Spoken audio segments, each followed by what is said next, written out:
자, 우리는 지금 이제 이 법화경 상품, 하품 이렇게 나누고 있습니다만 상권, 하권이죠. 상권이 서품부터 법사품까지 10품이고요. 하권이 11품, 견보탑품부터 마지막 보현보살권 발품까지 28품까지 이렇게 있습니다만 그 중에 3품, 비유품을 함께 공부하고 있습니다. 오늘은 293쪽입니다.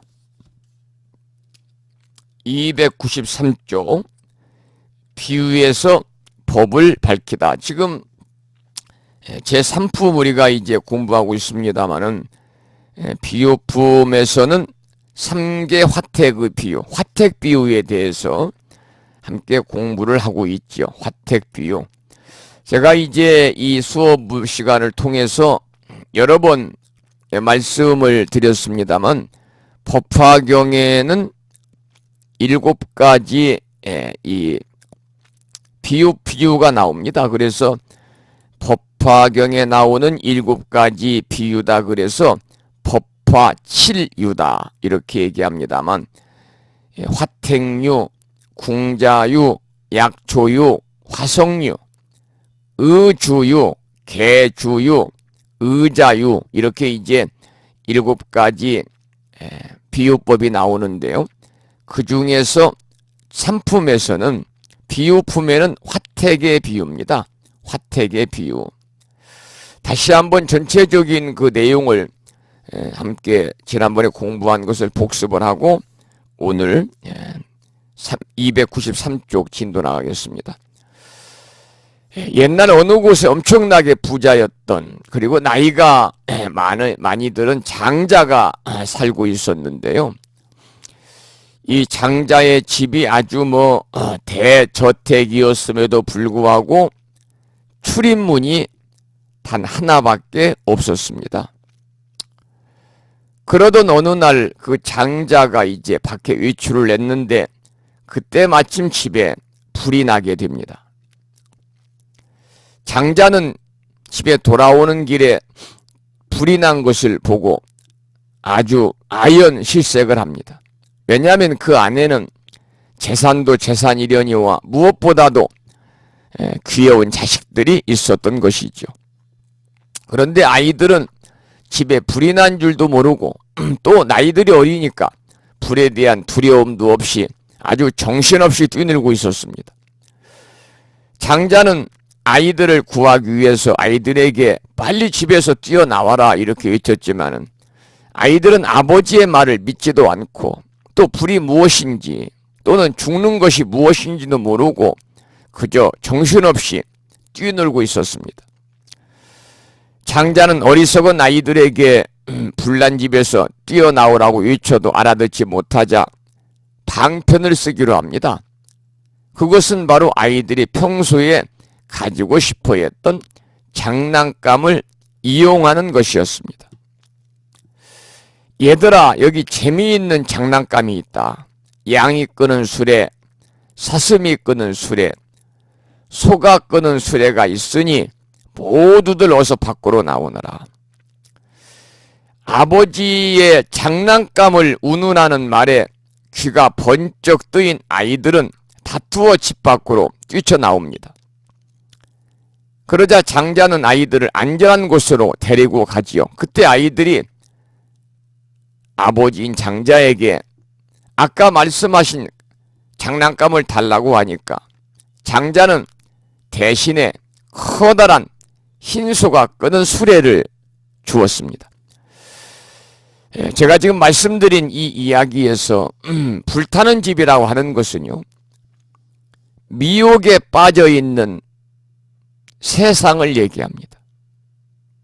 그리고 장자의 아이들은 그 세계가 위험하다는 것을 모른 채 그저 쾌락에만 탐닉하는 범부를 가리킵니다. 또 이제 아이들에게 주겠다고 하는 장난감 3가지 수레는 삼승을 비유한 것입니다. 즉 양이 끄는 수레는 성문승, 사슴이 끄는 수레는 연각승, 소가 끄는 술에는 보살승에 해당이 됩니다. 그래서 부처님은 법물을 화택에서 끌어내기 위해서 삼승이라는 방편을 쓴 후에 나중에 모두에게 커다란 흰소가 끄는 수레, 즉 일불승을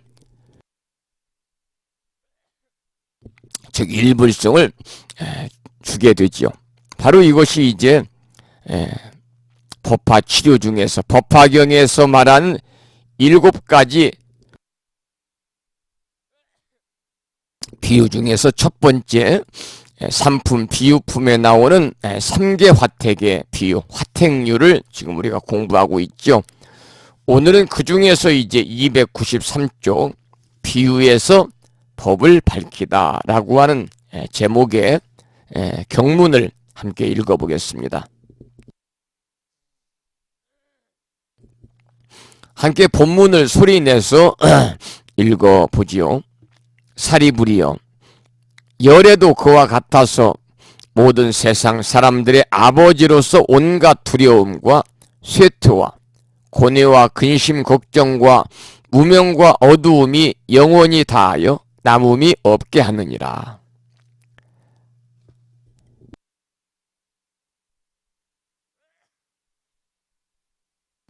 한량없는 지견과 힘과 두려움이 없음을 모두 성취하고 큰 신통한 힘과 지혜의 힘이 있느니라. 방편과 지혜 바라밀과 대자대비를 모두 구족하여 언제나 게으르지 않고 항상 좋은 일을 구하여 모든 중생을 이롭게 하느니라. 그래서 삼계의 낡고 썩은 불난집을 벗어나서 중생들의 나고 늙고 병들고 죽고 근심하고 슬퍼하고 괴로워하고 어리석고 우매한 삼독의 물을 제거하고 그들을 교화하여 최상의 깨달음을 얻게 하려는 것이니라. 여기까지 본문을 함께 읽었습니다. 제가 감기가 걸렸는데 저녁 뛰니까 더 심해가지고 말씀하는데 좀 매끄럽지 않고 중간중간에 말씀이 끊기네요. 이제 여기까지가 화택의 비유입니다. 화택의 비유고 그 다음부터는 이제 합유라고 그래서 이 비유를 합해서 이제 이야기하는 내용이 나옵니다만은 화택의 비유, 여기 보면은 이제 열에도 그와 같아서 모든 세상 사람들의 아버지로서 온갖 두려움과 쇠퇴와 고뇌와 근심 걱정과 무명과 어두움이 영원히 다하여 남음이 없게 하느니라 라고 하는 그 방금 함께 읽은 경문의 첫 번째 문장이 나옵니다. 이 대목은 서가모니 부처님께서 말씀하신 서가모니 부처님께 사리불에게 말씀하신 내용이지만 이 모든 것이 우리들 각자에게 원만히 구족되어 있다는 사실을 일깨워 주려는 그런 내용입니다. 나고 병들고 근심하고 슬퍼하고 괴로워하고 분노하는 번뇌의 불길에 휩싸여서 들끓는 삶의 모양에서 벗어나서 최상의 깨달음을 얻으라는 것이 바로 불교의 목적이고 부처님의 본래의 뜻입니다. 부처님께서 이제 사리불에게 하신 말씀이지만 우리가 이제 마음에 새겨둬야 할 대단히 중요하고도 좋은 그런 대목이죠. 나고 늙고 병들고 근심하고 우리는 생로병사의 고통을 겪잖아요. 그리고 살면서 항상 좋은 일만 있을 수는 없으니까 때로는 슬픈 일도 있고 또 작은 일에도 괴로워하고 근심하고 또 그러다가 이제 분심이 심해지면 분노하고 따라서 번뇌의 불길에 휩싸여서 사는 우리들에게 그러한 삶의 모습에서 벗어나 가지고 최상의 깨달음을 얻어라. 최상의 깨달음을 얻어라. 그 무명과 어두움이 영원히 다하여 남음이 없는 최상의 깨달음. 바로 그것이 해탈이고 열반이고 성불이잖아요. 그래서 사바세계에 사는 우리들이 이러한 방금 읽은 것처럼 우매한 탐진치 삼독의 그 불을 제거하고 최상의 깨달음을 얻게 하려는 것이 바로 부처님께서 우리들에게 주신 그러한 말씀이고, 그것이 바로 부처님이 중생을 향한 본래의 뜻인데, 이것이 바로 불교가 추구하는 그러한 궁극적인 목표다 그 말입니다. 자, 그 다음에 294쪽 아래쪽에 본문을 함께 읽어보겠습니다. 모든 중생이 나고 늙고 병들고 죽고 근심하고 슬퍼하고 괴로워하는 불에 타며 또 5가지 욕망과 재물을 위하여 가지가지 고통을 받는 것을 보았느니라. 또 탐욕과 집착으로 추구함으로 현세에서 온갖 고통을 받다가 나중에 지옥 축생 악귀의 괴로움을 받기도 하고, 어쩌다가 천상이나 인간에 나더라도 빈궁하며 피곤하고 괴로우니라. 사랑하는 사람과 떠나는 괴로움, 미운 사람과 만나는 괴로움 등등 여러 가지 괴로움을 받으면서 중생들이 그 가운데 빠져서 기쁘게 놀면서 깨닫지도 못하고 알지도 못함으로 놀라지도 않고 무서워하지도 않고 또 싫어할 줄도 모르고 벗어날 것을 구하지도 않느니라. 이 삼계라는 불타는 집에서 동서로 왔다 갔다 하면서 그러한 큰 고통을 만나고도 근심하지 않음을 보았느니라. 사리부리여, 부처님이 이런 것을 보고는 이렇게 생각하였느니라. 나는 중생의 아버지가 되었으니 마땅히 그 고통에서 건져내어 한량없고 그지없는 부처님의 지혜의 낙을 주어 즐겁게 놀게 하리라.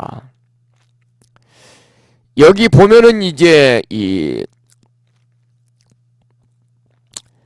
인생 8고가 여기에서 나오잖아요. 인생 8고, 생로병사, 애별리고, 원정이고, 구부득고, 그리고 이제 오온성고, 오음성고라고도 하지요. 여기에서 이제 불난지 집에 불이 났다는 표현은 아까도 말씀을 드린 것처럼 우리가 처한 환경이 번뇌의 불길에 타고 있다, 그런 의미를 가지고 있습니다. 여기서 이제 불이 났다는 것은 불타는 집은 미혹에 빠져 있는 세상이다, 그런 말씀을 드렸는데, 불이 났다는 표현은 바로 우리가 처한 환경이 번뇌의 불길, 미혹에 빠져 있다 그 말입니다. 나고 늙고 병들어 죽는 것, 애착하고 분노하고 근심하고 슬퍼하는 것이 바로 우리를 태우는 불길이다 그 말이죠. 보통 불교에서는 생로병사를 사고 4가지 괴로움, 4가지 기본적인 고통으로 삼고, 여기에 또 4가지를 더해서 8고, 즉 8가지 고통을 이야기하는데요. 이 생로병사, 그 다음에 나오는 또 4가지는 사랑하는 사람과 헤어지는 괴로움, 애별리고죠. 미워하는 사람과 만나는 괴로움, 원정해고죠. 원하는 대로 되지 않는 괴로움, 구부득고, 그리고 육신이 있기 때문에 어쩔 수 없이 따르는 괴로움, 오음성고를 가리켜서 이제 8가지니까 인생 8고다, 그렇게 이야기를 합니다. 그래서 불교에서는 인생 그 삶 자체를 이 괴로움의 덩어리, 고의 덩어리, 고통의 덩어리로 보는 거거든요. 그래서 육체적인 고통인 생로병사, 그야말로 육체적인 고통이에요.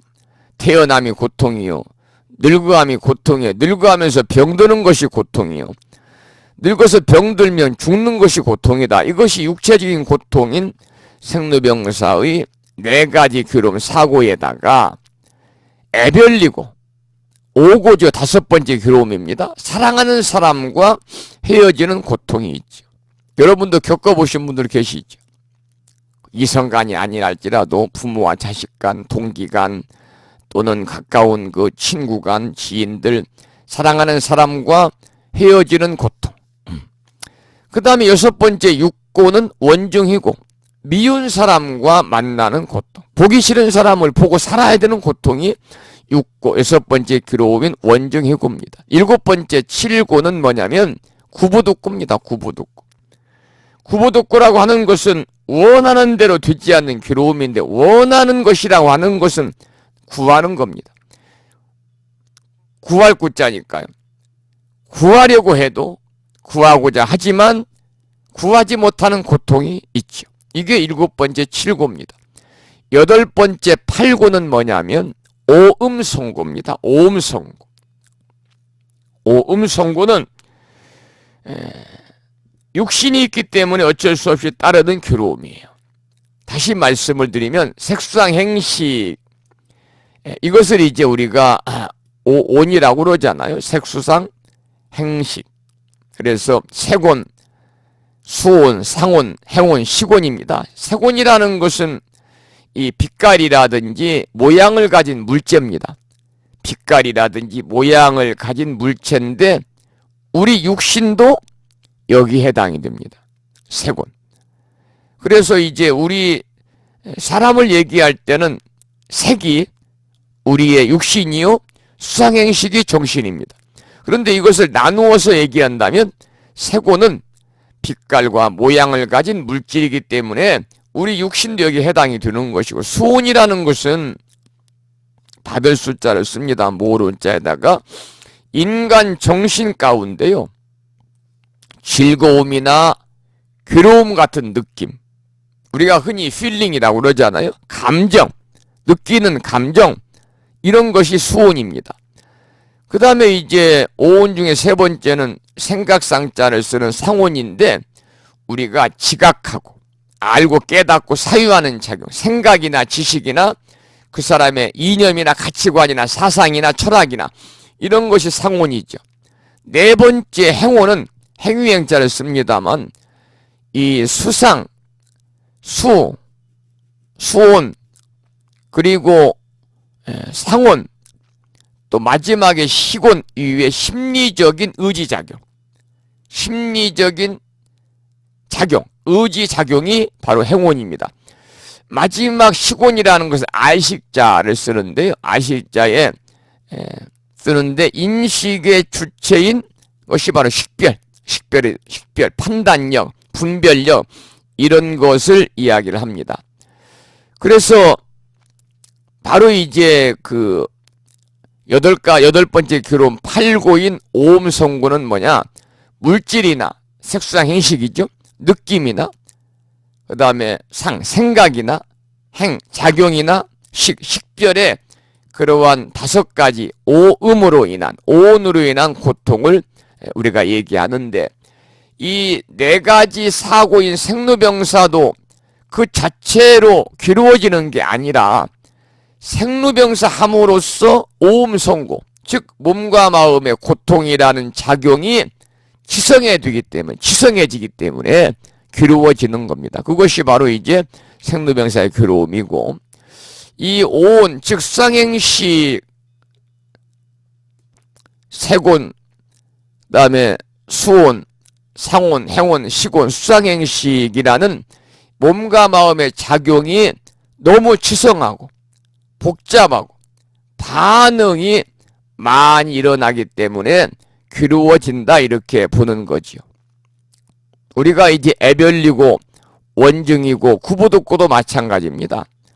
그러한 원인이 결국은 몸과 마음의 고통인 긴장이라는 반응이 많이 생겨서 괴롭다는 인식을 한다는 거죠. 그래서 우리가 몸을 관찰해 보면요, 몸은 하루에도 수천 수만 번 수많은 반응을 하고 또 신경 자극과 수많은 욕구들과 절제의 긴장들이 일어나고 스트레스라든지 과중한 업무 등으로 인해서 조화롭지 못한 곳에 시달린다고 그래요.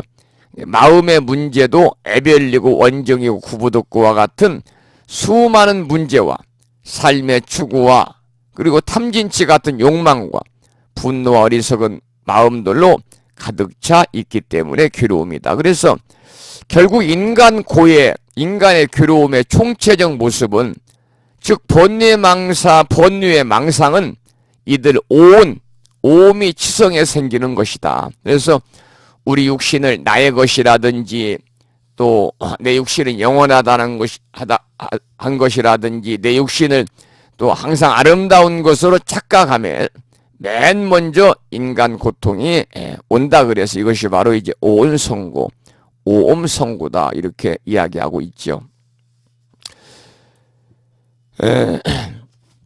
자, 그러면 이제 또 295쪽을 한번 보겠습니다.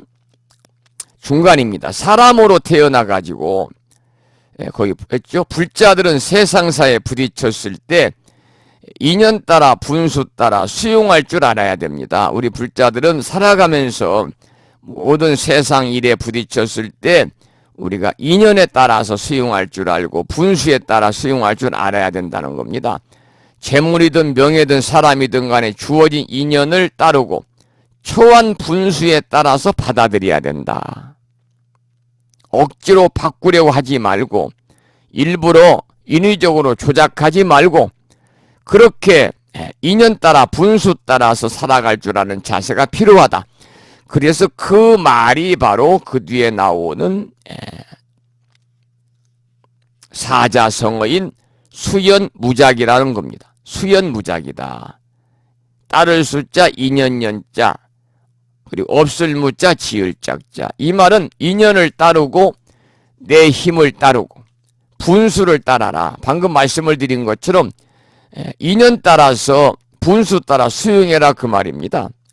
억지로 바꾸려고 하지 말고 조작하지 말아라, 그 말이죠. 그래서 이 수연무작이라는 경구가 나왔는데, 수연무작 참 좋은 말이네요. 인연을 따르고 내 힘을 따르고 또 분수를 따를 뿐이지 크게 억지 쓰지 말고 아등바등 내 것으로 만들려 하지 않는다, 그 말입니다. 수연무작이다. 여러분 기억해 놓으시고요. 우리가 이제 불교 공부하면서 가장 많이 듣는 공부가 인연이라는 얘기거든요. 인연 생기의 준말입니다. 그래서 연기라고 하는 인연의 이치를 깨닫는 것만도 우리가 불자로 상당한 소득이다.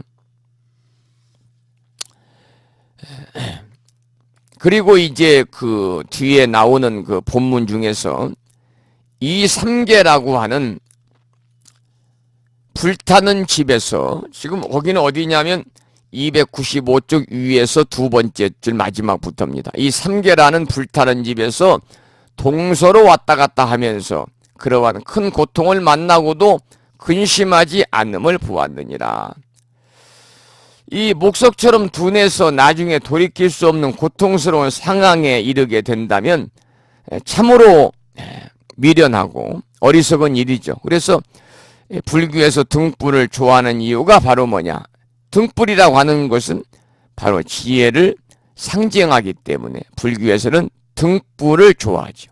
그래서 우리가 해마다 이제 어느 절이든지 새해가 이렇게 연말이 가고 한 해가 바뀌면은 부처님 전에 1년 365일 하루 24시간 꺼리지 않고 등불을 밝히는 인등불공, 인등공양을 이렇게 많이들 올리죠. 그래서 인등공양은 우리들 무명의 삶을 지혜의 삶으로 바꾸려고 하는 그러한 우리 불자들의 간절한 마음이 담겨 있습니다. 사실은 우리가 인등공양 올리는 목적이 바로 그겁니다.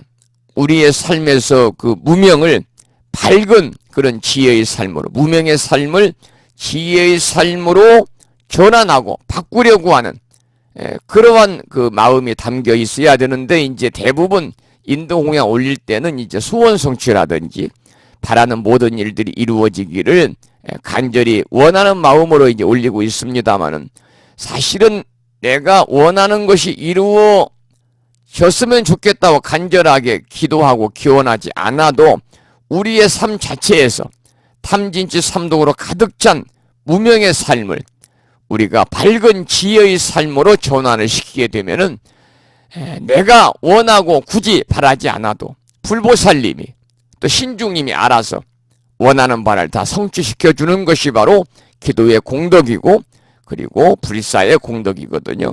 그 인등공양 올리는 것도 불사니까요.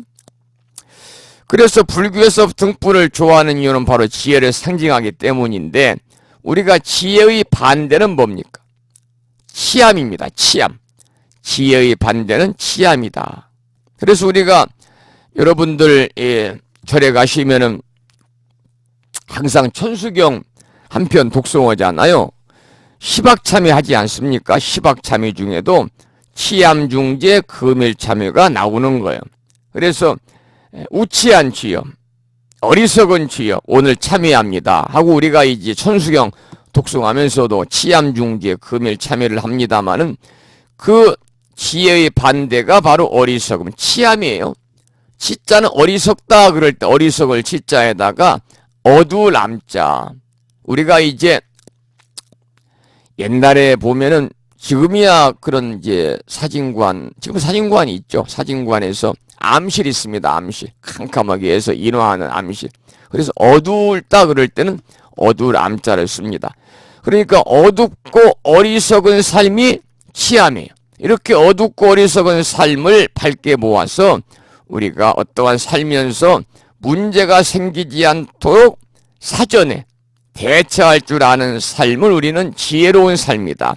현명한 삶을 산다. 이렇게 얘기하지 않습니까? 그래서 어리석은 마음의 어두움을 밝힌다는 뜻에서 등불을 켜는 것이고, 그래서 이제 우리가 인등도 올리고 또 부처님 오신 날 연등도 우리가 밝히는 거지. 연등의 등불도 밝히는 것. 그러니까 어리석은 내 마음의 어두움을 밝힌다. 그 어두움을 밝혀서 지혜의 삶으로 살아갈 수 있도록 하기 위해서 우리가 등불을 밝히는 것이고, 그 등불을 켤 때는 내 마음의 어리석음을 밝은 빛으로 맑게 하겠다는 그런 마음을 해야 된다는 거죠. 사실은 우리가 이제 부처님 오신 연등공양 올리는 것도 마찬가지. 연등공양 올린다고 해서 부처님이 큰 뭐 복을 주시겠습니까? 소원 성취를 다 이루어 주시겠습니까? 이런 등불을 켤 때는 내 마음의 어리석음을 밝은 빛으로 맑게 하겠다는 뜻으로 그러한 발언을 하면서 우리가 연등공양 올리고 그 발언대로 우리가 살아야 되는 것이죠. 그 다음에 이제 그 본문을 보면은요, 그 마지막에 이런 말씀이 나왔어요. 295조 위에서 5번째 줄 마지막입니다. 나는 중생의 아버지가 되었으니 마땅히 그 고통에서 건져내어 한량없고 그지없는 부처님의 지혜의 낙을 주어 즐겁게 놀게 하리라. 이 부처님께서 이렇게 직접 책임감과 의무감을 표현한 곳이 드문데요. 여기는 부처님이 당신의 책임감과 의무감을 여기에서 이렇게 표현을 했습니다. 우리가 이제 고통만 해결하려 한다면 열반의 즐거움만으로 충분합니다. 그러나 부처님께서 당신이 직접 체득하고 증득한 경지를 그대로 중생들에게 다 나누어주고 돌려주고 싶었기 때문에 여기서 이렇게 말씀을 하신 것이죠. 그래서 나는 중생의 아버지가 되었으니, 사생의 자부잖아요. 부처님은 사생의 자부입니다. 테란스파 사생의 자부. 중생의 아버지가 되었으니 마땅히 이 고통에서 건져내어 한량없고 그지없는 부처님의 지혜의 낙을 주어 즐겁게 놀게 하랴. 부처님께서 이렇게 이제 의무감이라든지 책임감을 직접 솔직하게 표현한, 그래서 부처님이 당신이 직접 체득하고 증득하고 경험한 경지, 깨달음의 경지를 그대로 중생들에게 나누어 주고 싶으신 마음에서 이러한 표현을 했다, 이렇게 보는 것이죠. 297쪽 보겠습니다. 본문을 경문을 함께 읽어보겠습니다. 사리불이여. 계속해서 부처님께 사리불에게 말씀을 하고 계십니다. 사리불이여. 열에는 또한 이렇게 생각하였느니라. 부처님께서 우리가 경전을 보면 부처님이 당신을 얘기할 때는요, 전부 열에는 이렇게 얘기를 했습니다. 열에는 또 이렇게 생각하였느니라. 내가 만일 신통의 힘과 지혜의 힘만 쓰고 방편을 버려 중생들에게 열의 직연과 힘과 두려움 없음을 찬탄하면 이 중생들은 이것으로도 제도되지 못하리라. 왜냐하면 이 중생들은 나고 늙고 병들고 죽고 근심하고 슬퍼하고 괴로움을 면치 못하여 삼계라는 불타는 집에서 타게 될 것이니 어떻게 부처님의 지혜를 이해할 수 있겠는가? 사리부리여, 마치 저 장자가 자신에게 큰 힘이 있지만 그것을 쓰지 아니하고 은근하게 방편으로서 여러 자식들을 불타는 집에서 건져낸 뒤에 훌륭한 보배의 큰 수레를 준 것과 같이 열에도 그와 같아서 비록 힘과 두려움 없음이 있지만 쓰지 아니하리라. 부처님께서 높고 높은 부처의 지견을 알려주고 싶어가지고 자꾸 내놓는다 할지라도 이것이 통할 중생이 많지 않다는 거죠. 늙고 병들고 죽는 근심과 괴로움을 면하지 못하는 중생은 발등에 불이 떨어진 격입니다. 우리가 살면서 발등에 불이 떨어지면요, 우선 그 발등에 떨어진 불부터 끌려고 그러지 다른 생각이 나지 않잖아요. 여기도 나온 것처럼 당장 집에 재수, 삼수하고 대학을 계속 해마다 떨어져가지고 재수, 삼수, 사수하는 자녀가 있다면 자녀의 시험이 급하지 성불이 급하지 않을 거란 말이에요. 또 이렇게 이제 집안에 아주 급한 일이 있으면 남을 돕는 봉사활동도 두 번째입니다. 급하지 않습니다. 보살행을 아무리 좋아한다 한들 보살행을 하고픈 마음이 나지 않는 것이죠. 여기서 보면 이러한 이 저자의 이야기를 적어놨어요. 제가 아는 불자 한 분이 자녀 진학 때문에 불교에 입문하게 되었습니다. 대학 진학을 앞에 둔 자녀를 위해서 어디든 의지하고 매달려서 힘을 얻고 싶어서 찾아간 곳이 절이었고 부처님이었습니다. 무턱대고 남들 하는 대로 빌고 또 빌었지요. 기도하고 또 기도하면서 부처님과 인연을 맺었는데 공부를 더 하다가 진짜 불교에 눈을 뜨게 되었다고 합니다. 딸아이를 좋은 곳에 진학시키려는 마음이 자신을 참다운 불법으로 인도한 선지식이었다는 그 이야기를 들으면서 어느 경전의 부처님 말씀 못지않게 감동을 했습니다. 그 불자가 회소향대, 회소향대는 휴양입니다. 휴양. 주님은 휴양이죠. 회소, 작은 것으로 크게 휴양하는 계기를 삼았다는 사실에 감동하였고 모두가 이런 길을 밟기를 원했습니다. 그러셨는데 지금 이제 이 대학 수학능력 시험 2019년도 대학 수학능력 시험을 이제 앞두고 이제 많은 사찰에서 수능 100일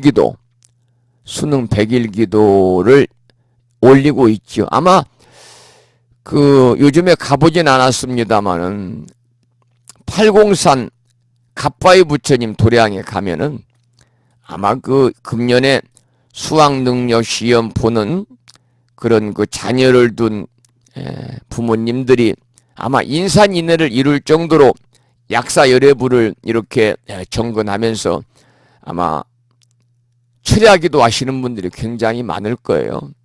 그래서 지금 대부분 절들이 지난 7월 31일 날 그날 이제 입제를 했죠. 수학능력 보편열 100일 기도 또 108일 기도를 합니다만은 100일 기도 하는 곳도 있고 108일 기도 하는 곳도 있고 그래서 이제 11월 15일 날 이렇게 휴양을 합니다. 그날 시험을 보니까 오전 일찍 수능 당일 날 이렇게 휴양을 하는데 특히 이제 가정에 수험생 자녀분들을 두신 분들 지금 이 강의를 들으신 분들은 있으신가요? 연세들로 봐서 없을 것 같은데, 조카라든지 아주 뭐 손자들이, 또 손자들이 수학 능력 시험을 보는 또 이 법부님은 계시겠네요. 그래서 이제 그러한 그 눈앞에 닥친 일들이 있으면 우선 절에 가더라도 성불은 이렇게 약간 뒤로 미루어지고 우선 그 발등에 떨어진 불부터 끄기 위해서 이제 기도를 합니다만은, 여기 보면은 이제 우리 여러분들도 지금 이 법화경 강의를 함께 우리가 3월부터 공부를 하고 있는데요.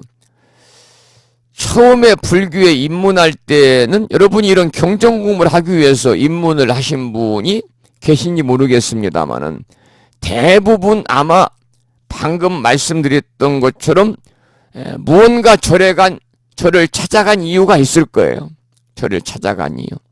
자녀들의 수학 능력 시험을 앞두고 자녀가 시험을 잘 봐서 원하는 대학에 합격하기를 기원하면서 부처님 전에 기도드리기 위해서 절을 찾았다든지, 또는 이제 아니면은 가까운 지인들 또는 가족 중에서 생을 마감하신 분이 계셨는데 또 그 고인의 49일 되는 날 49제를 봉행하는데 거기에 동참을 했다가 이렇게 이제 또 부처님 전에 귀의를 하신 분도 계실 것이고, 또 뭐 남편의 승진 문제라든지, 또는 마음이 좀 이렇게 왠지 답답하고 또 하시는 일들이 마음과 뜻대로 안 될 때 그 답답함을 좀 털어내기 위해서 절에 갔다가 이렇게 이제 경전 공부까지 또 이어지는 분들도 계실 텐데요.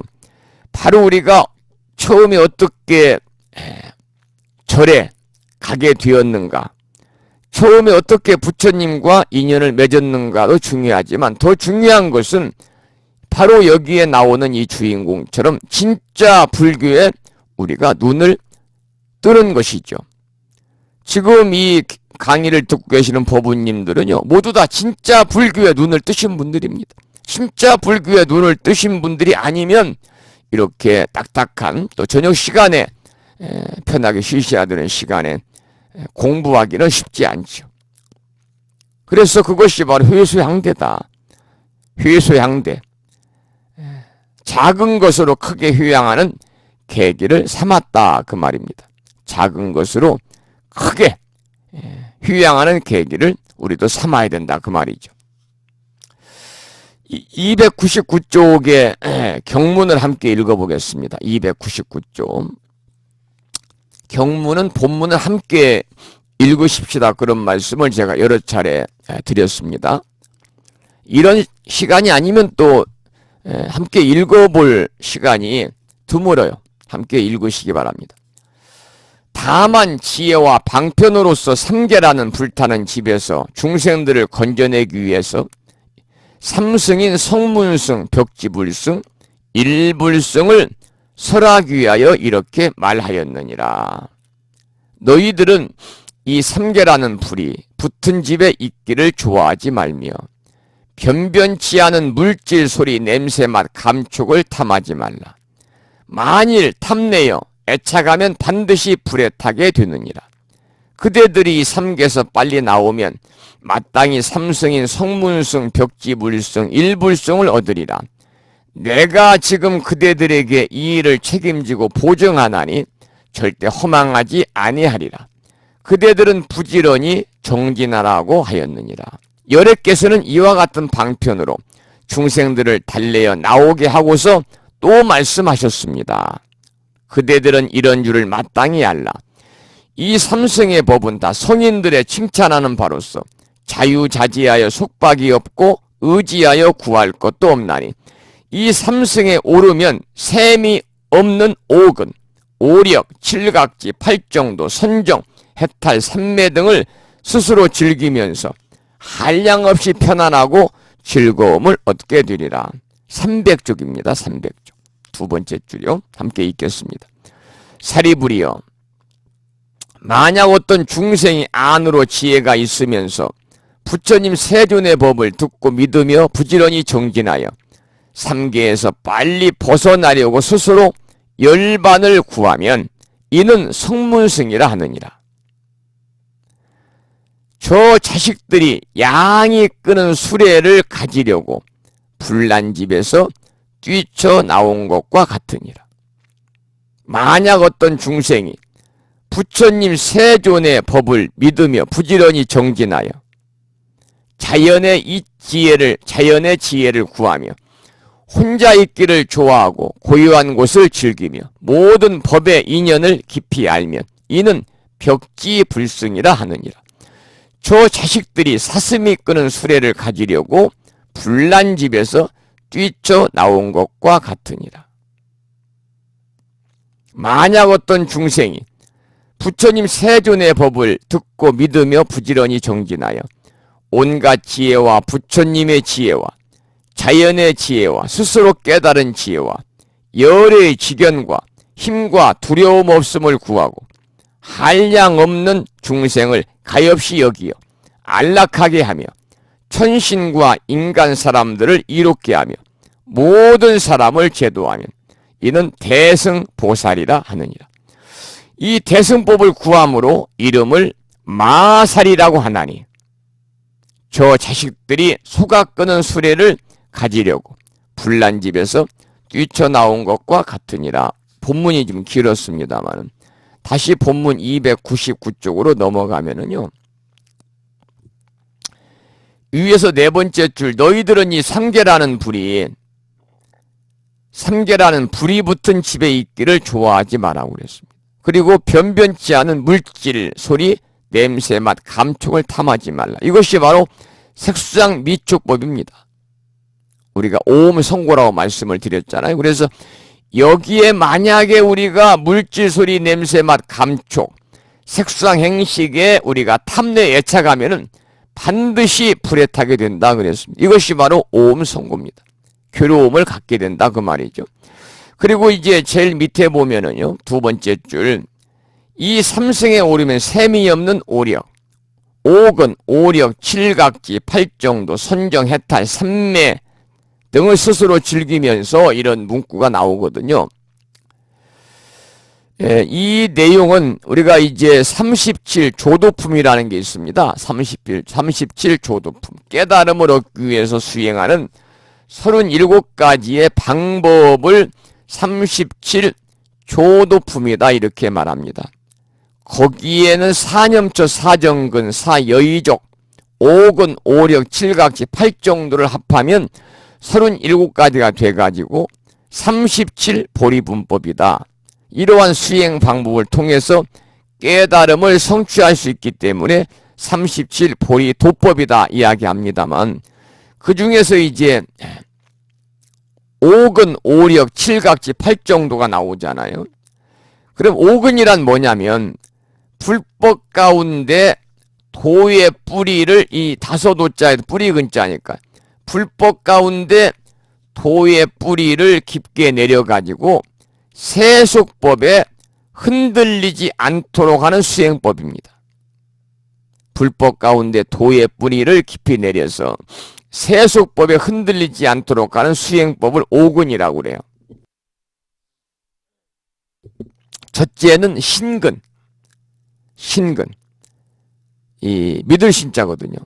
신념이 도법에 굳게 뿌리를 내리는 겁니다. 신근. 둘째는 정진근. 정진함에 있어서 물러섬이 없는 것입니다. 세 번째는 염근. 생각념자, 뿌리근자. 불법을 항상 생각하는데 뿌리를 내리는 겁니다. 네 번째는 정근, 정할 정자입니다. 선정할 때요.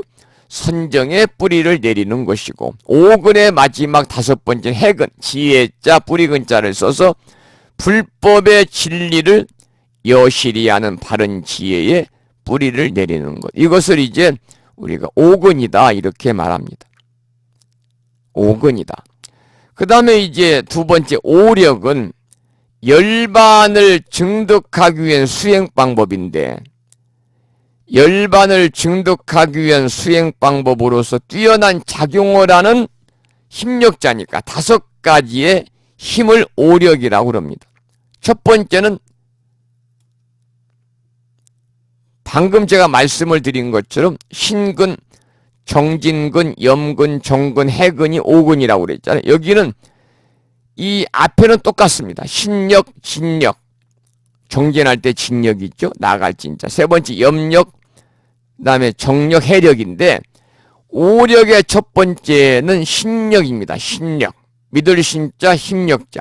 불법을 믿고 다른 법을 믿지 않는 힘입니다. 불법을 믿고 다른 법을 믿지 않는 힘. 두 번째 우리가 정진력의 준말인데 진력입니다.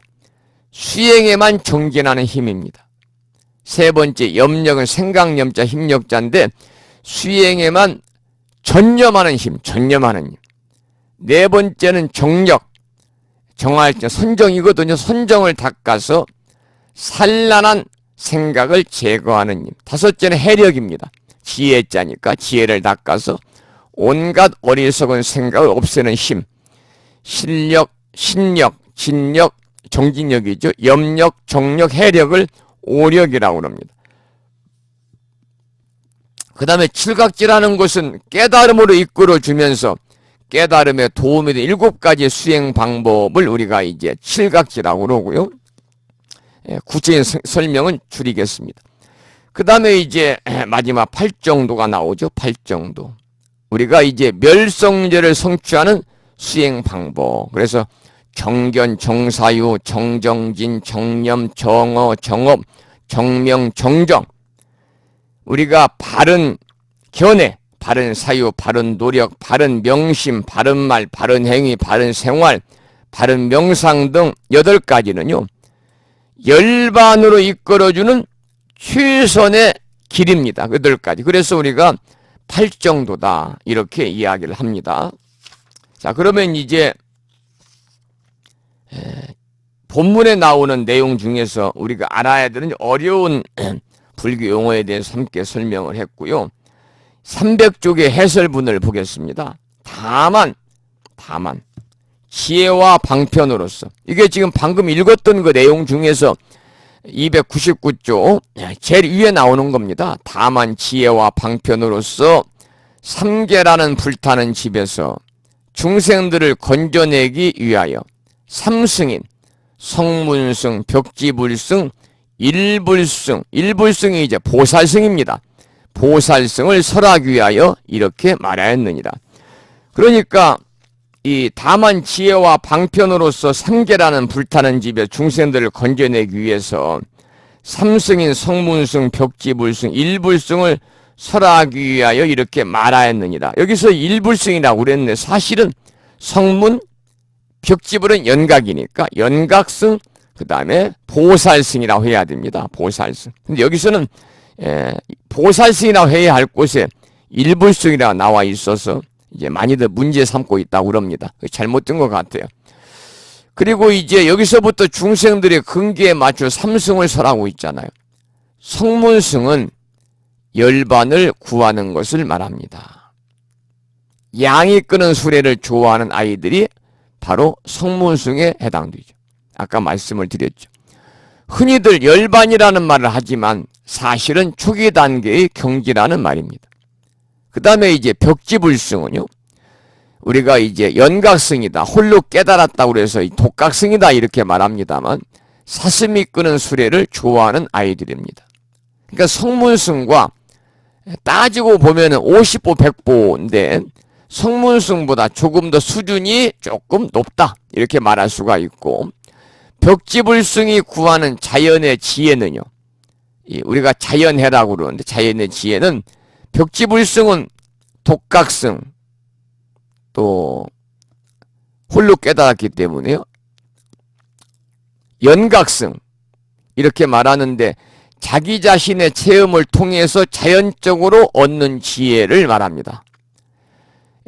들어서 얻는 지혜가 아니라 그러니까 성문승처럼 부처님의 말씀을 들어서 얻는 지혜가 아니라 본인의 직접 경험을 통해서 지혜를 태득하기 때문에 모든 법의 인연 도리를 성문승보다 더 심오하게 깊게 알게 되는 거죠.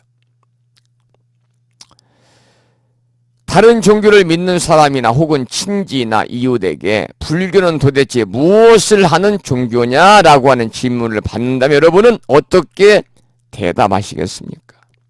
그럴 때는 인연을 이야기해야 합니다. 인연. 세상의 모든 것은 인연법을 따른다는 것을 부처님께서 깨달았고, 인연법을. 또 우리가 곰곰이 생각해봐도 세상에 인연으로 되지 않는 게 아무것도 없잖아요. 부처님 당시에도 제자들이 그대는 어디로 출가해서 누구에게 가르침을 받느냐는 질문을 받으면 인연을 얘기했다고 합니다. 인연. 마승비구가 사리불 존자에게 한 대답이 그렇지요. 모든 것은 인연에 의해 일어나고 또 인연에 의해 멸한다. 큰 수행자인 우리 부처님께서는 항상 이렇게 말씀하신다. 그 대목이 유명한 제법종연생, 제법종연멸. 불이라고도 하고 사라고도 합니다. 승사자를 써서. 이것은 이제 큰 수행자인 우리 부처님께서, 그래서 아불대사문이라고도 하고 아사, 승사자는 아사대사문이라고 그러는데 아불대사문 당작 여시설이다. 이 불교의 특색을 아주 간단하면서도 아주 정확하게 표현한 그러한 내용입니다. 제법종연생, 제법종연멸이다. 아불대사문 상작 여시설이다. 그러니까 모든 법은 인연으로부터 생기고 또한 인연으로부터 멸한다. 이게 이제 제법종연생, 제법종연멸입니다. 모든 법은 인연으로부터 생기고 또한 인연으로부터 멸한다. 아불대사문, 여기서 이제 붙여불자를 쓰고 이 나자에 붙여불자 대신에 승사자를 해서 아사대사문이라고도 합니다. 스승이신 대사문 서가모니 부처님께서는 상작 여시설이라 항상 이와 같이 말씀하셨다. 이것이 어디에 나오는 개송이냐면은 암경에 나오는 내용입니다. 이 개송은 방금 말씀을 드린 것처럼 이 사리불과 마승비구의 그러한 이야기입니다. 그래서 이 마승비구가 사리불에게 물어요. 그때는 어디로 출가해서 누구에게 어떤 가르침을 받느냐 그러니까 마승비구의 질문에 사리불 존자가 대답을 한 것이거든요. 그래서 이 근심과 욕망을 털어낸 부처님의 제자를 보고 사리불이 묻습니다. 그래서 그대는 어떤 스승 밑에서 어떤 가르침을 받아가지고 모습이 이렇게 아름답습니까? 그러자 제자는 석가족의 태자로 출가해서 대각을 이룬 고타마 시타르타의 제자임을 밝히면서 바로 이 개송을 일러주는 것이죠. 그러면 여기서 우리가 인연할 때 한자로 인연 연자를 쓰는데 연은 무엇이냐? 연은 반연이라고 할 때 연입니다. 인연과의 준말입니다. 연은 뭐냐? 인연과의 준말. 인연의 과자는 매시 열매 과자입니다. 인연의 열매. 인연과의 준말입니다. 과실할 때 과자거든요. 원인이 있으면 어때요? 결과가 있는 것이죠. 씨앗이 밭을 만나고 싹을 틔워서 열매를 맺는 것이 인연이잖아요. 우리가 쌍둥이라 하더라도요, 자라는 지역에 따라서 쌍둥이가 먹는 음식에 따라서 키 차이도 나고 몸무게도 달라지고 성격도 변하게 되잖아요. 똑같은 쌍둥이, 일란성 쌍둥이라 할지라도. 그러니까 어떤 연을 맺느냐 또는 어떤 연을 짓느냐에 많은 것이 변하게 되어 있는 거죠. 그래서 우리가 이제 인연법을 우리가 연을 다른 말로는 이제 연기법이다 이렇게도 말합니다만, 이 부처님 이전에는 이 우주를 브라만이라고 하는 유일신이 지배를 하고 있었다고 그래요. 부처님 이전에. 그러니까 이 사람의 생사 여탈권도 가지고 있었다고 믿은 거죠. 그런데 부처님은 이런 당시의 믿음을 송두리째 그냥 뒤엎어 버렸잖아요. 모든 것은 조건에 따라 생기고 멸한다고 설하신 것입니다. 그래서 이것이 바로 유일신이 지배했던 신본주의에서 사람 중심의 인본주의로의 대전환이죠. 그러니까 어찌 보면 엄청난 대사건입니다.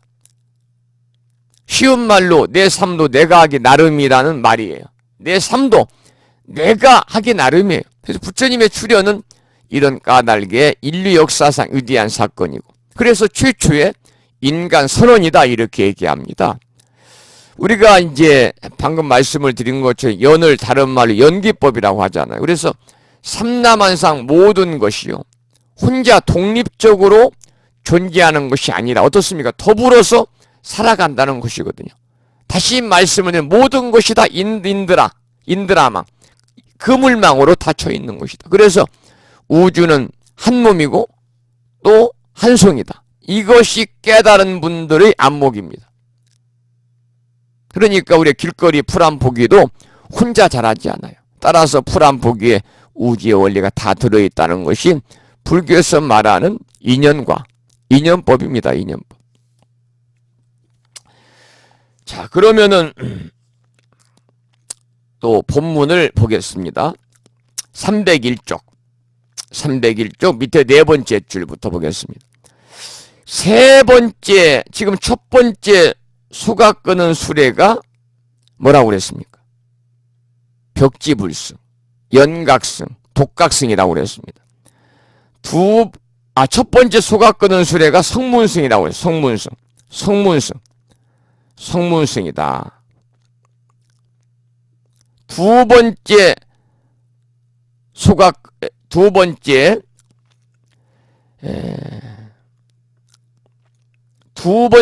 첫 번째는 수가 끄는 수레가 아니라 양이 끄는 수레죠. 첫 번째 양이 끄는 수레가 성문승. 두 번째 사슴이 끄는 수레가 벽지불승. 세 번째 소가 끄는 수레가 보살승입니다. 그래서 여기 표현한 대로 부처님의 지혜를 갖추고 본문에 나오죠. 한량없는 중생을 가엾이 여겨 안락하게 하고자 보살행을 실천한 거죠. 그래서 보살승은 바로 그런 보살행을 실천하는데, 부처님의 기회를 갖추고 한량없는 중생을 가엾게 여겨가 중생들을 이고등락에 안락함을 주고자 하는 것이 바로 보살행의 실천입니다. 이게 보살승입니다. 세 번째 소가 끄는 수레입니다. 그래서 부처님께서 성불한 뒤에 중생을 제도하신 일도 뭐냐? 바로 보살행이거든요. 그래서 화엄경도 마지막 품에 보현 행원품으로 결론을 맺어요.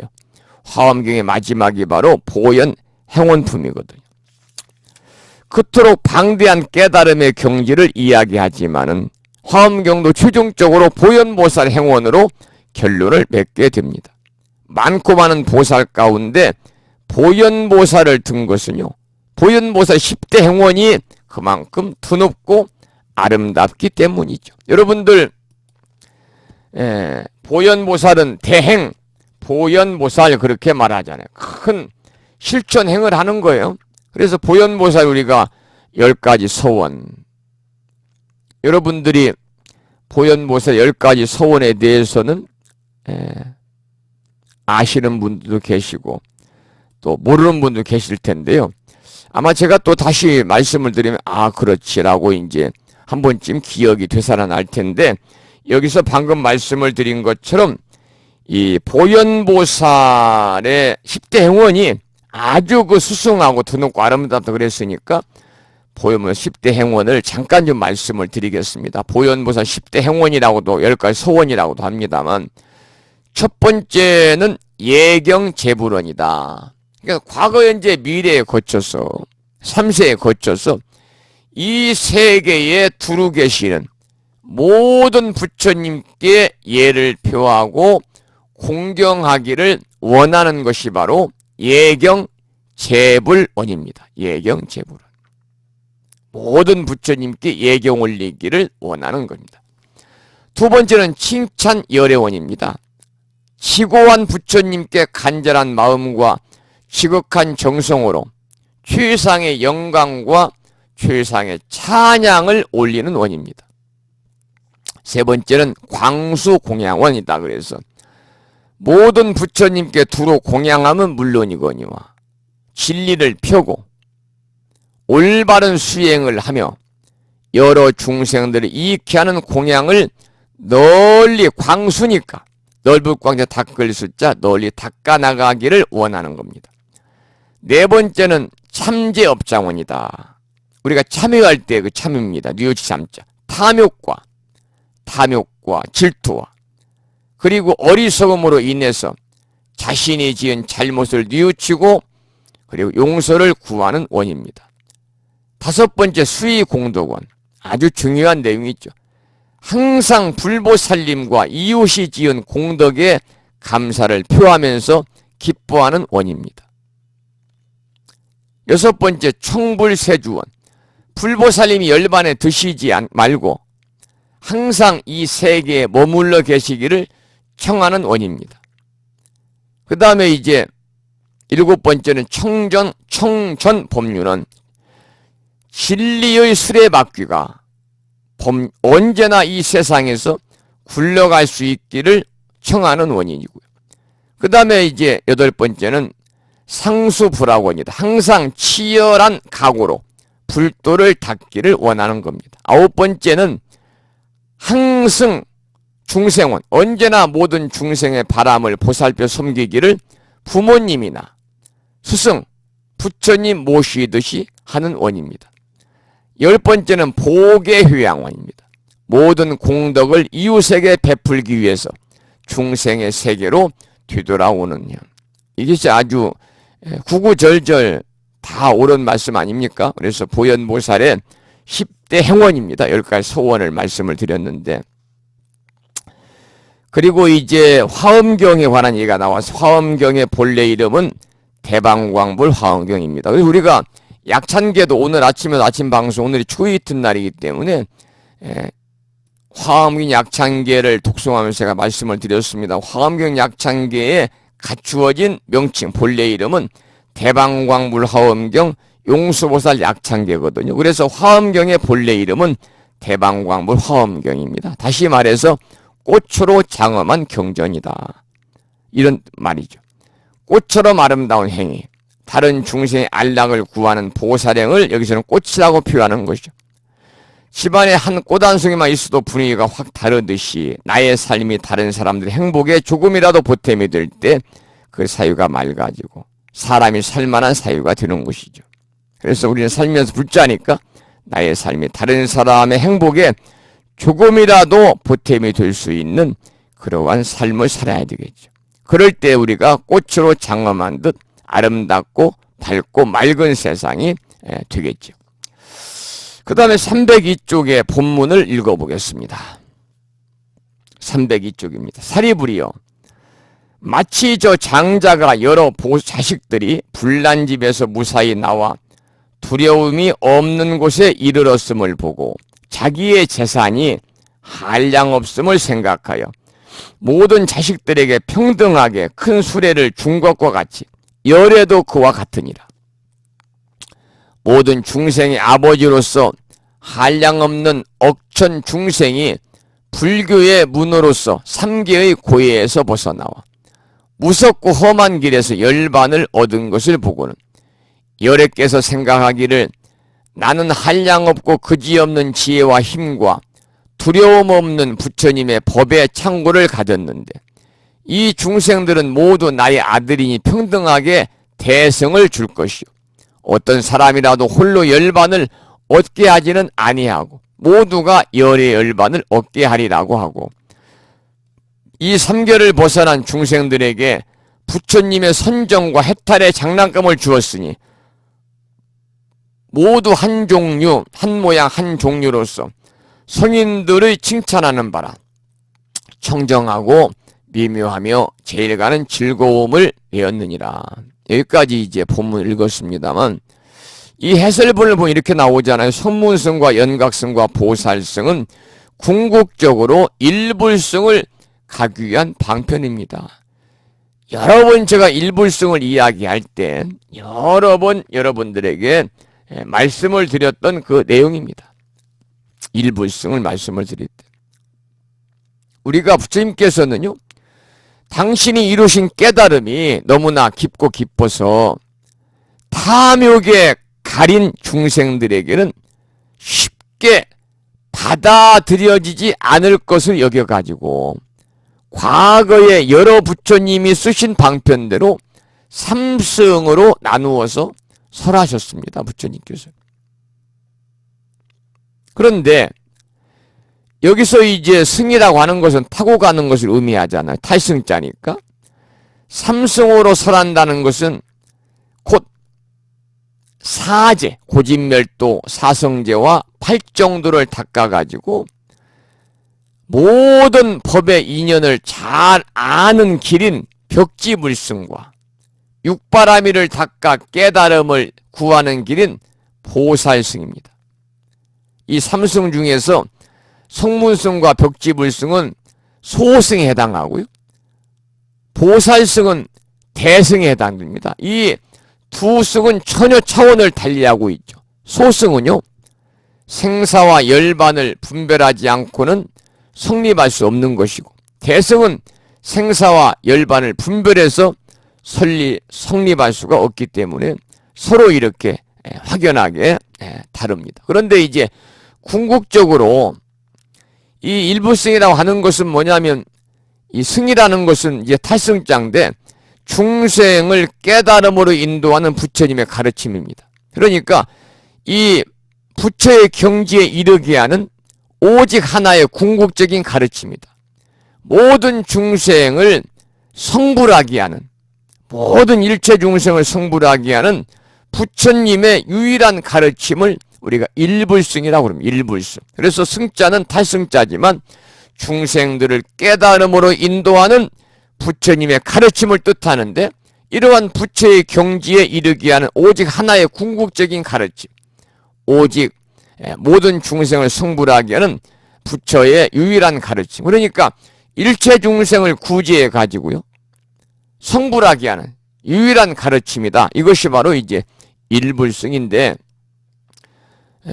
우리가 이제 이 일불승을 이야기하기 위해서, 일불승으로 가기 위해서 성문승과 연각승과 보살승, 그 삼승을 이제 이렇게 방편으로 이야기를 하는 것이죠. 그래서 우리가 이제 기본적으로 성문승, 그리고 이제 여러 번 말씀을 드렸습니다만은 연각승이 이제 벽지불승이고 독각승입니다만, 보살승, 이 세 가지에 대해서는 기본적으로 여러분들이 알아야 됩니다.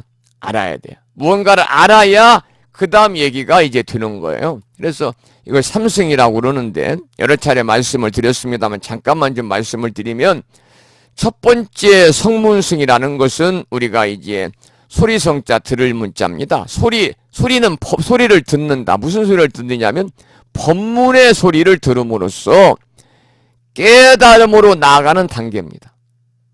무슨 법문을 듣고 닦느냐면 사성제입니다. 사성제.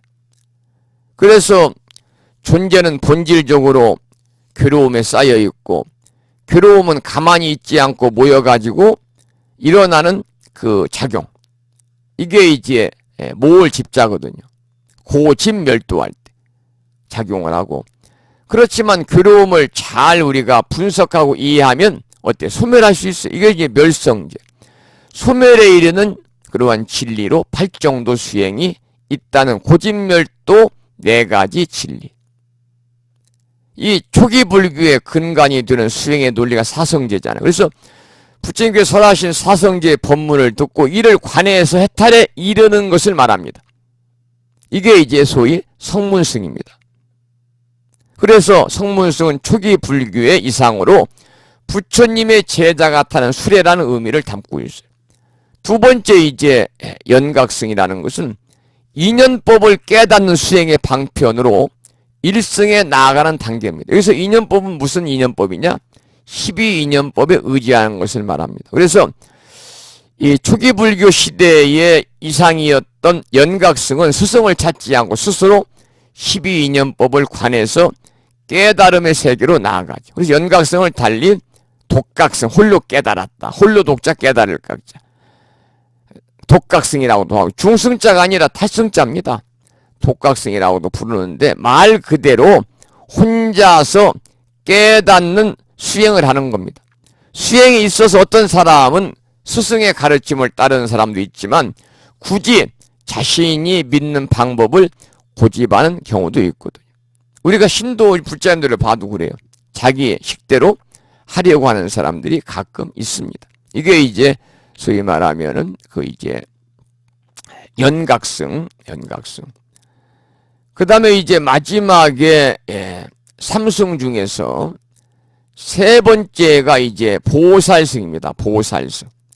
세 번째가 보살승인데, 이 보살승은 바로 이제 이 대승불교에서 나오는 그러한 상구불이 하와 중생을 제도하고자 하는 그러한 커다란 원을 가지고 수행하는 사람은 우리가 이제 보살승이다 이렇게 이야기를 하죠. 그래서 보살승은 법을 깨달아 가지고 자기 자신을 해탈하고 남도 해탈게 하는 겁니다. 이것이 바로 이 상구불이 하와 중생의 그러한 보살행위다 이렇게 이야기를 하는 거죠. 그래서 이것이 이제 성문연각 보살의 삼승이다 이렇게 이야기를 합니다.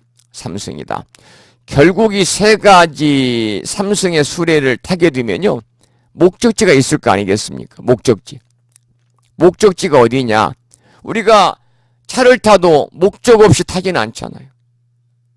자동차 운전에도 목적지가 있습니다. 어디를 가려고 하기 때문에 운전대를 잡는 거예요. 그렇다면 우리가 가야 할 목적지는 어디인가? 우리 생각해 봐야죠. 삼승의 수레는 일승으로 가기 위해 타는 것이다. 그러니까 일승은 곧 일불승이니까 중생이 성불할 수 있는 유일한 길입니다. 그래서 승이라는 것은 아까도 말씀을 드렸습니다만 탈승자인데 부처님께서 우리를 깨달음으로 인도하기 위해 가르치는 방편이죠. 그러니까 삼승에 우리가 머물러 버리면요, 영원한 중생입니다. 삼승에서 우리가 일승으로 갈아타야 우리가 이제 범부 중생의 삶에서 성자의 삶, 깨달은 자의 삶, 각자의 삶으로 변하는 거죠. 각자는 이제 깨달은 사람을 이야기하잖아요. 그래서 삼승은 세 가지 수레니까 세 가지 법문을 수레에 비유한 거죠. 그래서 승이라는 것은 부처님께서 가르침의 교법에 의해서 바로 중생을 나고 죽음의 세계로부터 벗어나서 열반의 세계로 이동시켜주는, 옮겨주는 것을 수레에 비유한 것인데 세 가지 수레는 성문승, 연각승, 보살승이 있다. 이것을 법화경 지금 비유품에서는 양거, 양이 끄는 수레, 녹거, 사슴이 끄는 수레, 우거, 소가 쓰는 수레로 이렇게 비유를 한 거죠. 그러니까 여기서 성문이라는 것을 우리가 이제 편하게 말씀을 드리면 일반 불자를 말하는 겁니다.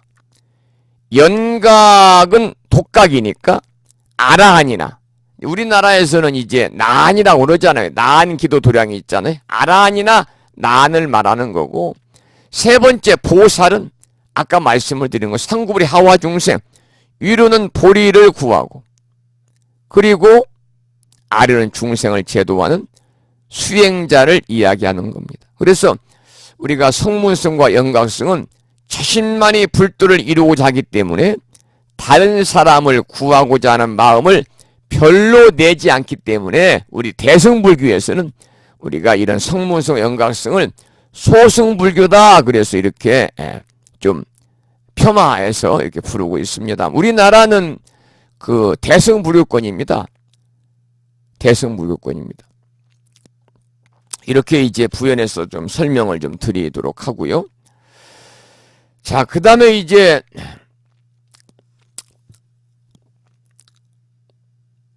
말씀을 드리면 이 지금 303쪽 중간 해설문을 지금 말씀을 드리고 있어요. 성문승과 연각승, 보살승은 궁극적으로 일불승으로 가기 위한 방편이다. 그런 말씀을 제가 드리면서 삼승의 수레를 탔으면 가는 목적지가 있을 것이다. 왜? 목적 없이는 수레를 타지 않기 때문에. 우리가 차를 타도 마찬가지입니다. 열차를 타든 승용차를 타든 대중교통을 이용하든 어디를 가고자 하는 목적이 있으니까 차를 타는 거죠. 그럼 우리가 가야 할 목적지가 어디냐? 삼승의 수레는 일승으로 가기 위해 타는 거다. 바로 이 말씀입니다. 일승은 곧 일불승이니까 우리 중생이 성불할 수 있는 유일한 길이다 그 말이죠. 그래서 승은 부처님께서 우리를 깨달음을 인도하게 가르치는 방편이기 때문에 우리가 삼승에 머물면 영원한 중생이다. 그런 말씀을 드렸습니다.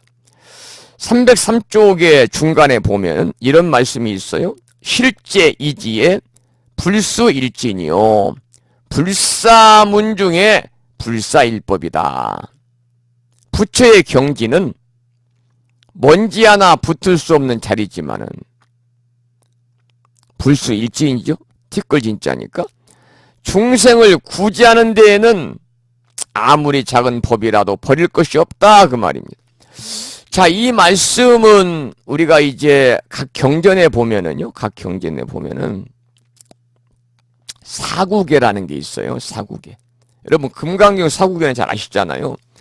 사구계라는 것은 경전의 사상을 집약해가지고 짧은 4개의 구절이니까 사구입니다. 넉사자, 글구자. 4개의 구절로 이루어진 법문에 관한 한시 형식의 운문체 문장, 즉 개송을 말합니다. 대개 이제 사에서 5자, 4자에 5자씩을 일구로 해서 사구, 16자나 20자로 된 원문이 개송입니다. 물론 여기에 이제 규칙을 벗어나는 것도 있습니다만, 그래서 우리가 이제 한 권의 경전을 다 읽을 수 없는 경우를 생각해서 사구계에다가 그 경전의 의미를 함축에 담고 있기 때문에 흔히들 스님들이 그런 말씀 하잖아요. 사구계만 독송하고 사경을 해도 사구계만 외우더라도 그 공덕은 불가사의하다. 이런 얘기를 합니다. 그러니까 사구계란 글자 그대로 경전에 등장하는 네 글귀로 된 하나의 의미를 가지는 경전의 말씀으로 대개 그 경전의 핵심의 그런 내용이 바로 사구계입니다. 금강경 사구계, 범수유상 개시여망 약견 재상 비상 즉견열애. 무릇 상이 있는 바 모두 허망하다 그 말입니다. 따라서 상이 아님을 상이 아님을 약견 재상 비상 바로 본다면 곧 열애를 볼 것이다. 이 말은 열애를 볼 것이라는 것은 깨달음을 얻을 것이다 그 말이잖아요. 두 번째 이제 불웅주 색생심, 불웅주 성향 미쪽법 생심, 그 유명한 응무수주 이생기심이라 는 말이 나오죠. 응당, 색, 물질에 머물러서 마음을 내지 말 것이며 성향 미쪽법에 머물러서도 마음을 내지 말 것이며 마땅히 머무는 바 없이 청정한 마음을 내라는 겁니다. 이것이 바로 이제 두 번째 사구계. 세 번째 야기색견나 이음성구와 시인행사도 불륜견열에 만약 형상으로 나를 보거나 음성으로 나를 보기를 구하면 이 사람은 삿된 그릇된 도를 행함이니 결코 열애를 보지 못한. 이 말은 깨닫겠다고 부처를 찾아 나서는 이들이 많지만은 부처라는 대상을 정해놓고 찾아 나서려 한다. 그것은 이미 잘못 길을 가고 있는 것이다 그 말이죠. 그 다음에 금강경 마지막 사구계는 일체유의법 여모환포형 여로 여겨전 응작여시관이라. 꿈, 환영, 거풍, 그림자, 이슬, 번개와 같다고 관하라 그 말입니다. 일체유의법이라는 것은 모든 삼라만상 모든 것을 말하거든요. 일체유의법이 하나도 없다고 관하라고 말씀하시지 않고 이렇게 꿈과 환영과 거품과 그림자와 이슬, 번개와 같다고 관하라 그랬습니다. 이게 이제 그 금강경 사국이고, 화엄경 사국에는 여러분 아실 거예요. 약인요교지 3세 일체불 응관법계성 일체유심조. 만약 사람들이 과거와 현재와 3세 일체불 미래의 모든 부처님을 알고 싶으면 먼저 자기 마음의 체성을 요달해봐라. 모든 것이 마음의 조화임을 알게 되리라. 이게 일체심주거든요. 화엄경 사국입니다. 그 다음에 이제 시묘 공화사 능화 재세간 오온 실 종생 무법 이 부조라.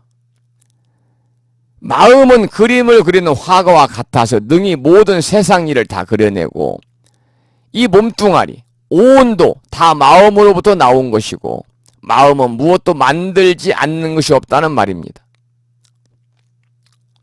그러니까 아름다운 삶이라는 것은 일심에서 비롯된다는 걸 설하는 거죠.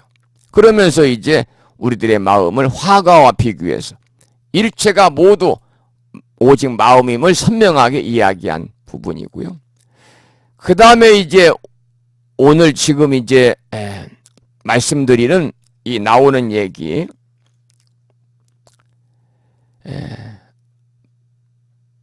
지금 말씀드린 얘기, 그 다음에 이제 그 법화경 사국에가 있어요. 우리가 이제 법화경 공부하고 있습니다. 법화경 사국의 하나예요.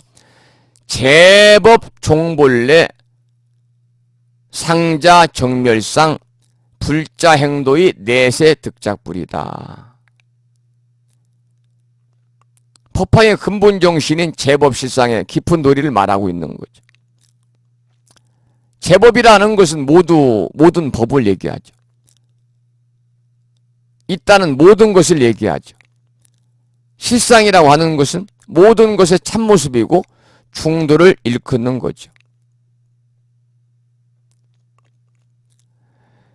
그래서 제법이라는 것은 바로 이제 이 세상 모든 것은 본래부터 스스로 고유해서 청정한 것이라는 말이거든요.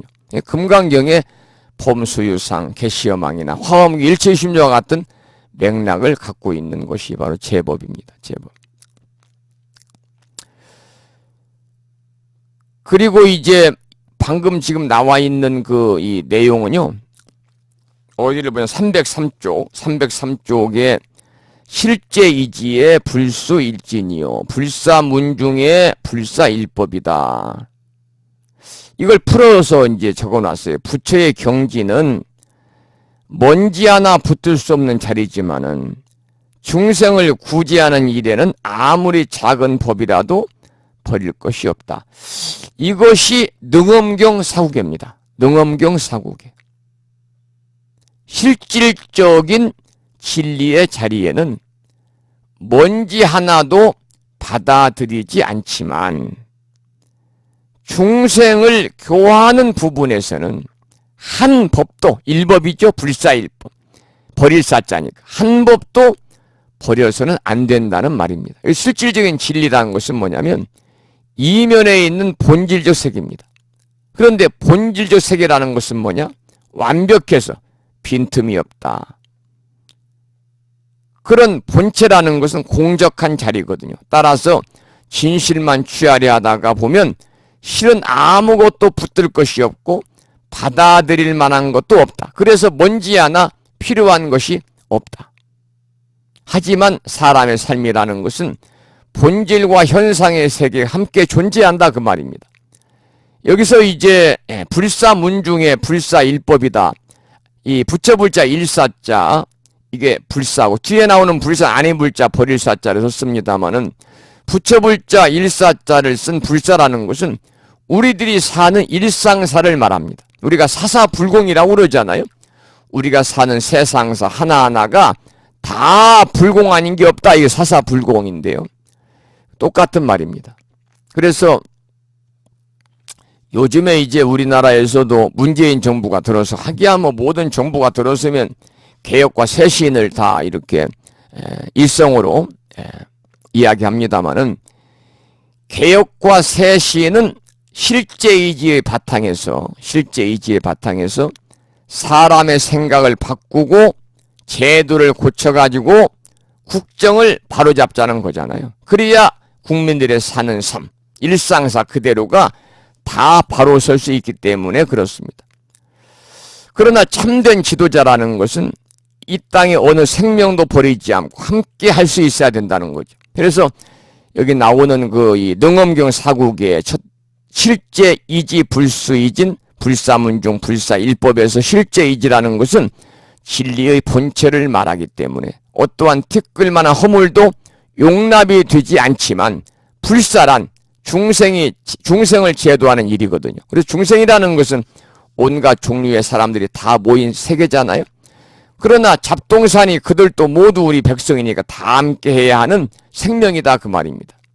그래서 이제 참된 지도자나 좋은 리더는 그 구성원, 한 국가의 구성, 국민 누구도 버려서는 안 되겠죠. 누구도 버릴 수 없다는 여기에서 통합 정치가 시작이 되는 거죠. 그러니까 바로 이렇게 이제 이 정치인들도 보면은 불교 경전에 나오는 수승한 그러한 사국예라든지 부처님 말씀이 실제 지금 21세기를 우리가 이제 가고 있는 스피드한 그러한 IT 시대에도 빠짐없이 딱 적용이 되고 있는 거예요. 그리고 거기 나오는 실제 이지의 불수일진이요 불수사문의 불사문중의 불사일법이란 말은 능엄경 10권에 나오는 말씀인데 이것이 바로 능엄경의 사국에다 그런 말씀을 드립니다. 한 번만 더 설명을 드리면 부처의 경지는 먼지 하나 붙을 수 없는 실제 그 자리지만은 중생을 구제하는 일에는 아무리 작은 법이라도 버릴 것이 없다. 바로 이 말입니다. 자, 오늘 303쪽까지 함께 공부를 했어요. 303쪽까지 공부를 했고 9시 35분이니까요. 오늘 수업을 여기서 이제 줄이고 한 가지 공지 말씀을 드리도록 하겠습니다. 다음 주 수요일 날이 10월 17일 날인데요. 10월 17일 날. 이제 불심사에서 좀 10월 17일 날 저녁에 부득이한 일이 있습니다. 부득이한 일이 뭐냐면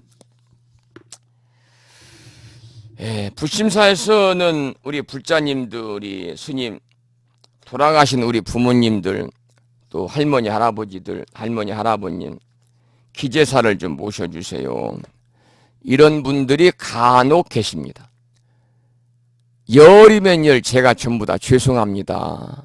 불심사는 저 혼자 있어서 꼭 해야 되는 천도제나 49제는 어쩔 수가 없지만 매년 연례 행사처럼 모셔야 봉행해야 되는 기제사는 저 혼자 있기 때문에 어렵습니다. 도와줄 수 있는 공양주 보살님이 안 계셔가지고 더군다나 밤중에 어느 보살님들 밤중에 오셔가지고 도와달라고 하겠습니까?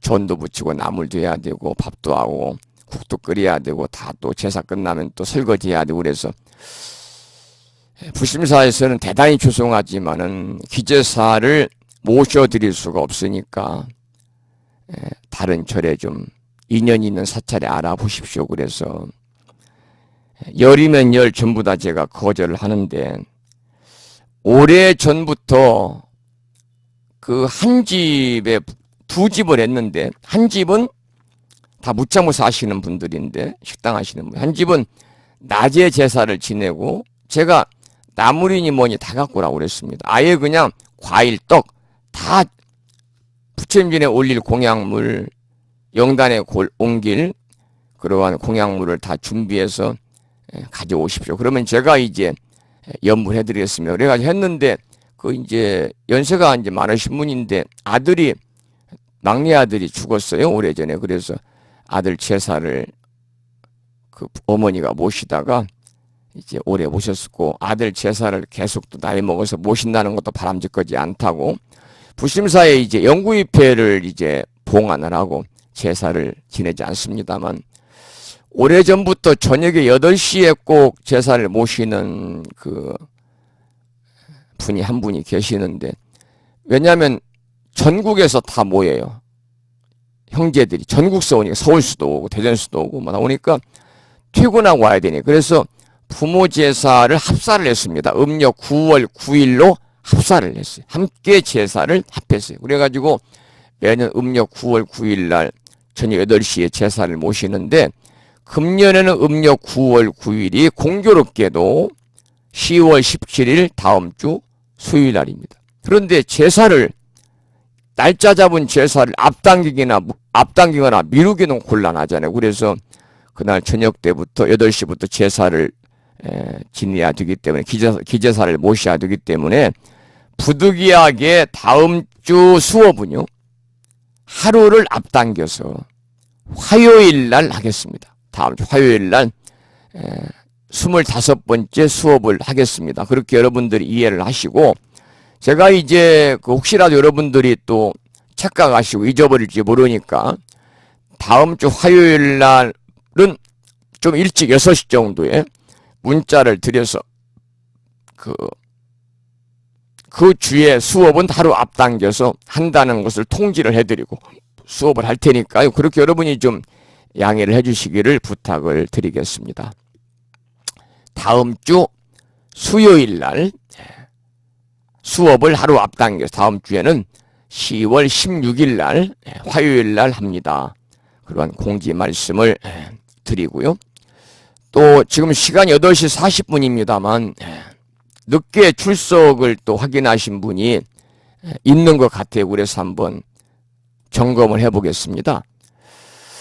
충청남도 보령시에 살고 계시는 묘선행 법우님께서 조금 늦게 출석을 8시 12분에 출석을 하셨네요. 묘선행 법우님도 출석부 정리해 놓겠습니다.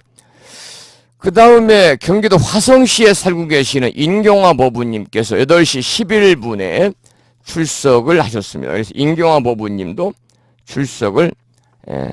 출석부 정리를 해 놓았습니다. 그 다음 문자 메시지로 출석하신 분이 계신 것 같습니다. 이 법우님은 청강하시는 분인데 충청남도 보령시에 살고 계시죠. 길상화 법우님께서 이렇게 8시 46분에 이렇게 강의를 듣고 계신다는 문자 메시지를 주셨습니다.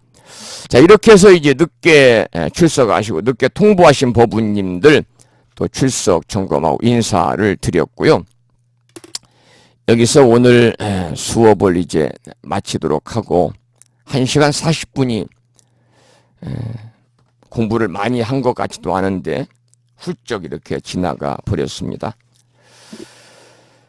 여러분들 꼭 부탁드리고 싶은 것은요, 우리가 공부할 때 경문, 본문은 함께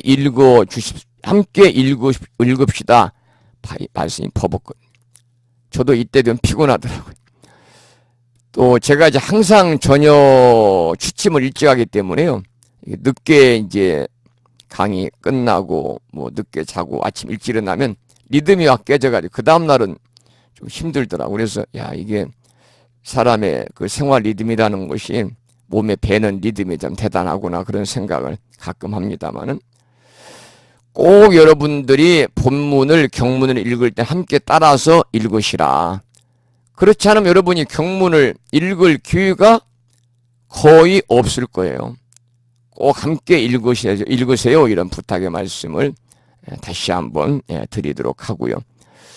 이렇게 늦은 시간까지 1시간 40분 동안 쉬지 않고 강의를 들어주신 법우님들께 감사드리고, 이 늦은 시간까지 함께 참여해 주신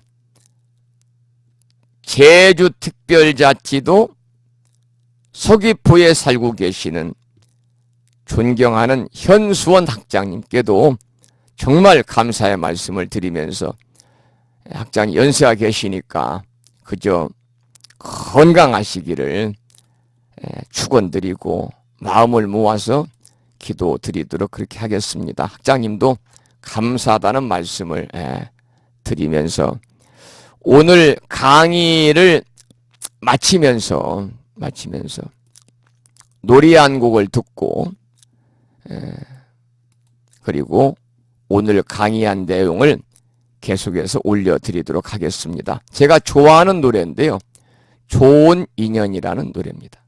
함께 듣겠습니다. 좋은 인연, 김양희, 이준영 불자의 음성으로 듣겠습니다. 제가 자주 말씀을 드립니다마는 좋은 인연이라는 것은 끝이 좋은 인연이 좋은 인연입니다. 이 사람들 간의 만남, 인연의 시작이라고 하는 것은 자신의 의지와는 상관없이 시작될 수도 있습니다만 그 인연을 어떻게 마무리를 하는가는 온전히 자기 자신에 달려있기 때문에 좋은 인연이란 시작이 좋은 인연이 아닌 끝이 좋은 인연입니다. 여기서 오늘 강의를 마치고요. 여러분 다음 주는 수요일이 아닌 화요일 날 만나 뵙겠습니다. 말씀을 다시 한번 드리겠습니다. 여러분 편안히 주무시기 바랍니다. 지금까지 무창불교대학 불심사에서 지은어 성종이었습니다. 여러분 안녕히 계십시오. 고맙습니다.